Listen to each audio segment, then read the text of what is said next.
말씀 스가랴 7장 8절로 14절 말씀입니다.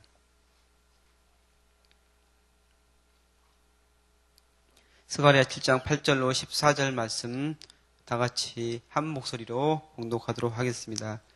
여호와의 말씀이 스가랴에게 임하여 이르시되 만군의 여호와가 이같이 말하며 이르기를 너희는 진실한 재판을 행하며 서로 인애와 긍휼을 베풀며 과부와 고아와 가나고네와 궁핍한 자를 압제하지 말며 서로 해하려고 마음에 도모하지 말라 하였으나 그들이 듣기를 싫어하여 등을 돌리며 듣지 아니하려고 귀를 막으며 그 마음을 금강석 같게 하여 율법과 만군의 여호와가 그의 영으로 옛 선지자들을 통하여 전한 말을 듣지 아니하므로 큰 진노가 만군의 여호와께로부터 나왔도다.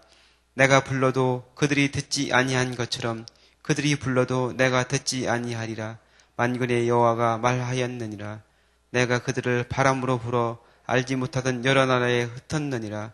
그 후에 이 땅이 황폐하여 오고 가는 사람이 없었나니 이는 그들이 아름다운 땅을 황폐하게 하였음이니라 하시니라. 아멘. 오늘은 영화 이야기로 말씀을 시작하고자 합니다. 현재 상영되고 있는 영화 중 예매율 1위 및 주말 관객수 1위는 노아라는 영화입니다. 성경 이야기를 하는 것 같은데 사실은 전혀 성경적이지 않고 인본적이며 뉴 에이지적인 사상을 이야기하고 이단적인 요소가 많은 영화라고 합니다. 영화에서 하나님은 인류를 심판하고 파멸시키는 하나님이고 노아는 그 말씀을 거역하여 인류를 구원낸다는 왜곡된 메시지를 담고 있기 때문에 문제가 된다고 합니다. 근데 오늘 제가 하려는 이야기는 그 노아 이야기가 아니고 노예 12년이라는 영화 이야기입니다. 간단히 그 내용을 이야기하겠습니다. 1840년대 미국에서는 노예 수입이 금지되었습니다. 노예 제도는 그대로인데 수입이 금지되어 있기 때문에 어떻게 해서든지 그 노예를 채우려는 사람들이 있었습니다. 그래서 그 방법을 고안해 내었습니다. 미국은 그 당시에 어떤 주에서는 노예 제도가 시행되고 있고 어떤 주에서는 흑인들이 자유롭게 살아가고 있었습니다. 그래서 자유주에 있는 흑인들을 납치해다가 노예주로 팔아넘기는 인간 사냥꾼들이 생겨난 것입니다. 주인공은 솔로몬 노섭이라는 그런 사람인데 그 흑인은 자유주의 뉴욕에서 아내와 아이들과 함께 행복한 삶을 누리며 살아가고 있었습니다. 그는 바이올린을 연주하는 음악가였습니다. 어느 날 그에게 두 명의 낯선 사람들이 찾아옵니다. 그래서 돈을 많이 벌겠다고 그를 유혹합니다. 그의 재능이 워낙 뛰어나기 때문에 많은 돈을 벌 수 있을 것이라고 그를 유인합니다. 그 사람들이 바로 인간 사냥꾼이었습니다. 솔로몬은 이들에게 납치되어 노예주에서도 가장 악명 높은 루이지애나 주로 팔려갑니다.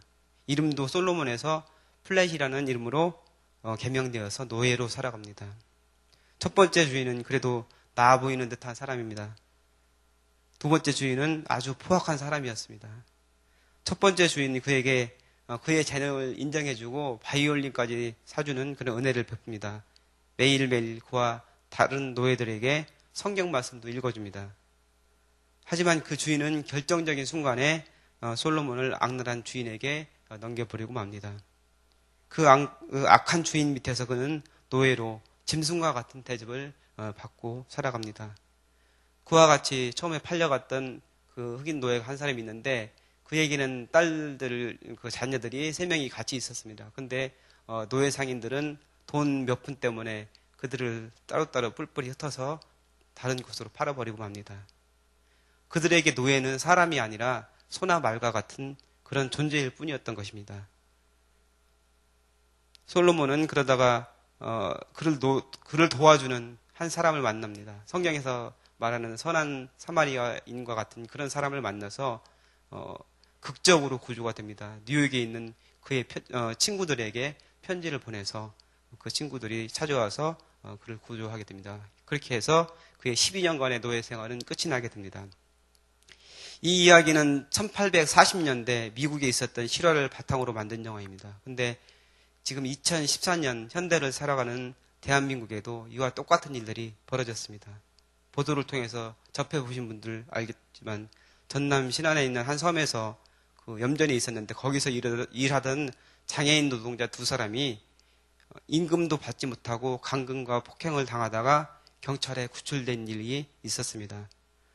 지적장애인 최 씨는 2008년 11월에 목포의 직업소개소를 통해서 염전에 취직했고, 시각장애인 5급인 김 씨는 영등포역 부근에서 2012년 7월에 숙박을 하면서 큰 돈을 벌 수 있다는 직업소개자의 제안에 넘어가 염전에 들어갔다고 합니다. 그런데 이들은 경찰에 구출될 때까지 최 씨는 5년 2개월을, 김 씨는 1년 6개월을 돈 한 푼 받지 못하고 하루에 5시간 자면서 고된 육체 노동을 강요받았다고 합니다.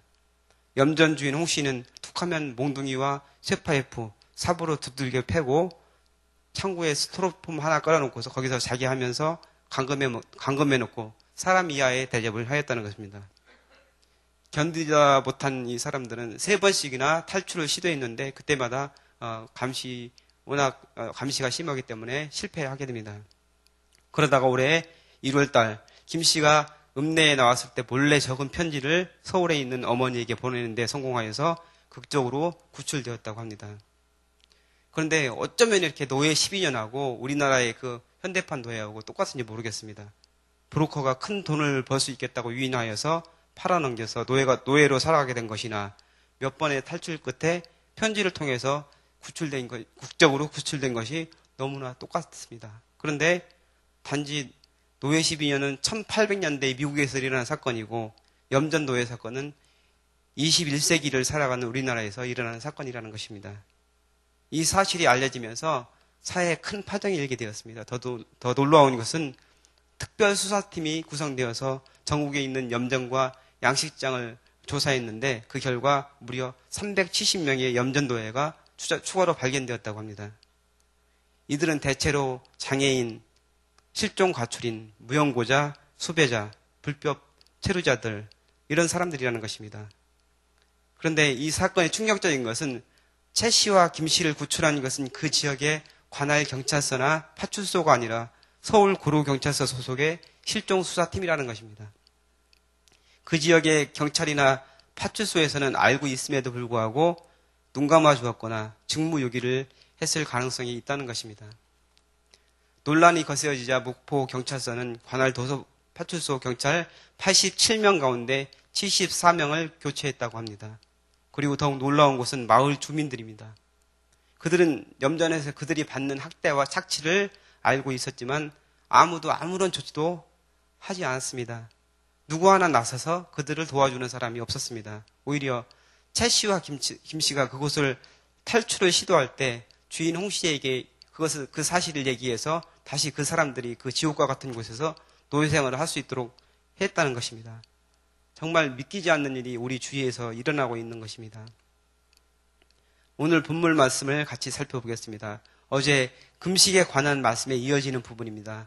하나님께서는 베델 사람들이 5월과 7월에 하던 금식을 계속해야 하는지를 물어보았을 때 그들을 책망하셨습니다. 언제 제대로 된 금식을 하기는 하였느냐 이렇게 하시면서 종교적인 의식이 중요한 것이 아니라 말씀대로 순종하는 것이 더 중요하다고 말씀하셨습니다. 그러면서 과거 선지자들이 그들 조상들에게 들려주었던 말씀을 다시 반복해서 말씀하십니다. 그것이 바로 하나님께서 이스라엘 백성들에게 원하시는 것입니다. 먼저는 진실한 재판을 행하라고 말씀하십니다. 진실하게 재판하는 것은 당연한 일입니다. 그런데 이런 말씀을 하시는 것은 재판을 제대로 못하고 있기 때문입니다. 죄인을 죄인으로 무죄한 사람이 억울한 일을 당하지 않도록 하는 것이 바로 진실한 재판을 하는 것입니다. 지금 우리의 현실은 어떻습니까? 처음 얘기했던 영화 노예 12년에서 노예살이를 했던 억울하게 노예살이를 한 솔로몬 요셉은 풀려난 뒤에 자신을 납치했던 사람들을 정식으로 고소해서 재판을 받게 합니다. 하지만 그들을 유죄로 입증하는 데는 실패해서 그들은 다시 풀려나게 됩니다.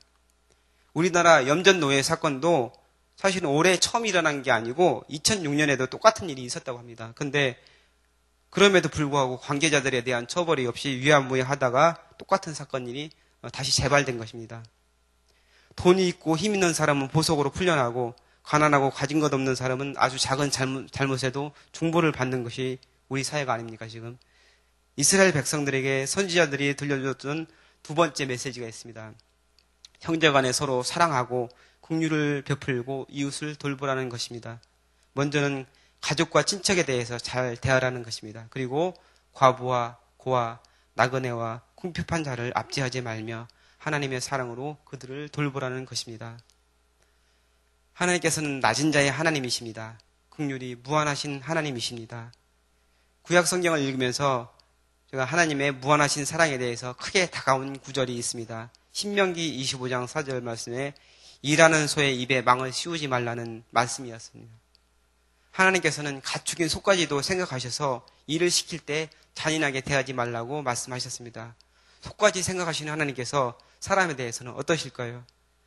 고아와 과부와 나그네는 자신의 능력으로 어떤 것을 할 수 있는 사람들이 아닙니다. 그렇기에 하나님께서는 그들을 특별히 생각하십니다. 그들에게 선을 베푸는 사람들을 하나님께서는 사랑하십니다.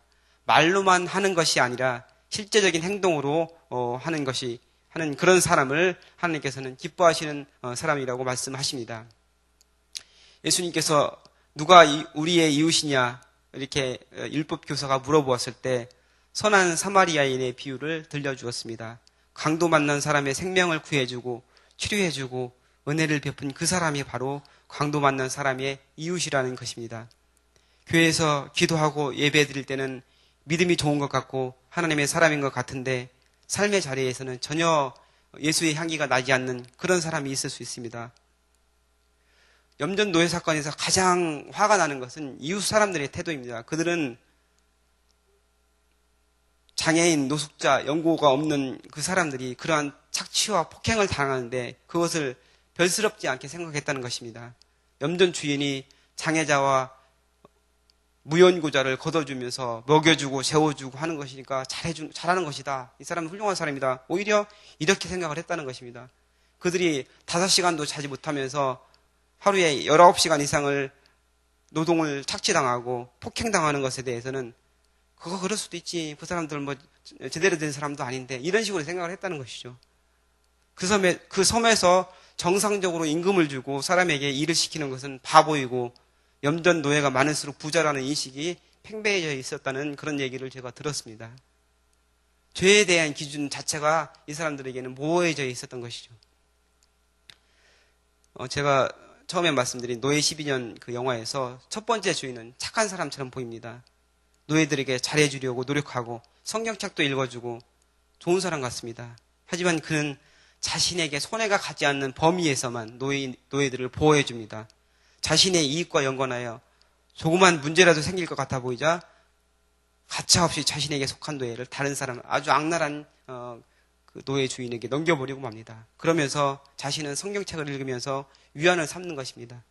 자신은 그래도 좋은 사람이고 다른 사람들에 비하면 말씀대로 사는 사람이라고 그렇게 자신에게 위안을 합니다. 하지만 어떻습니까? 그는 결국 노예를 부려먹는 착취하는 그런 주인일 뿐입니다. 선지자들이 전한 세 번째 메시지가 있습니다. 서로 헤아리려고 하지 말고 마음에 계획하지 말라 이런 말씀입니다.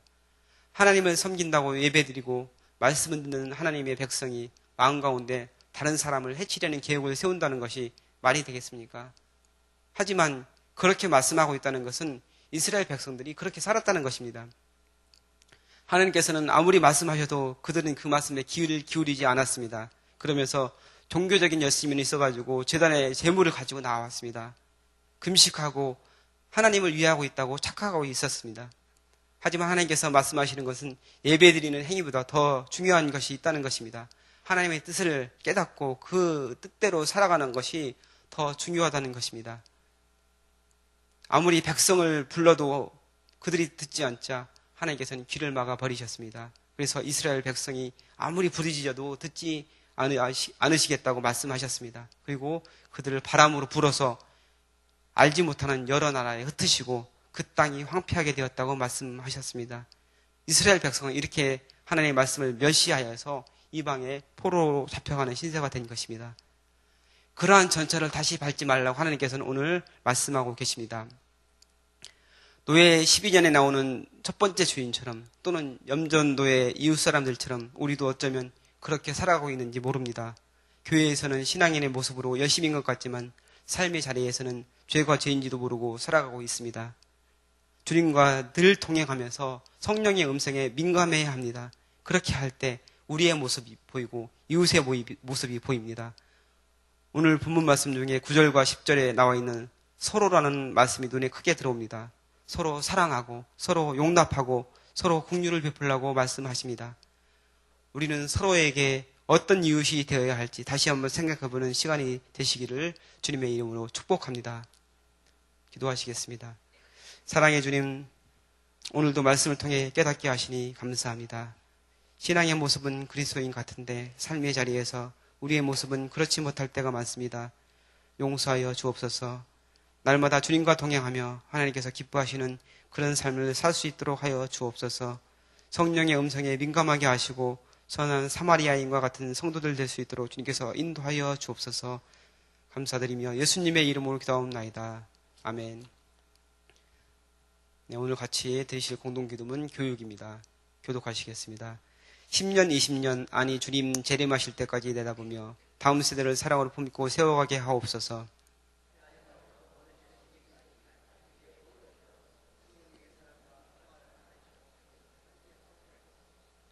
사무엘, 요셉, 다윗 부서를 크게 축복하옵소서. 청년부 싱크를 특별히 힘차게 하옵소서. 다음 세대를 아끼며 기도와 섬김으로 길러내게 하옵소서. 교회와 사회의 미래를 말씀으로 열어가게 하옵소서. 아멘. 주기도문 하시겠습니다.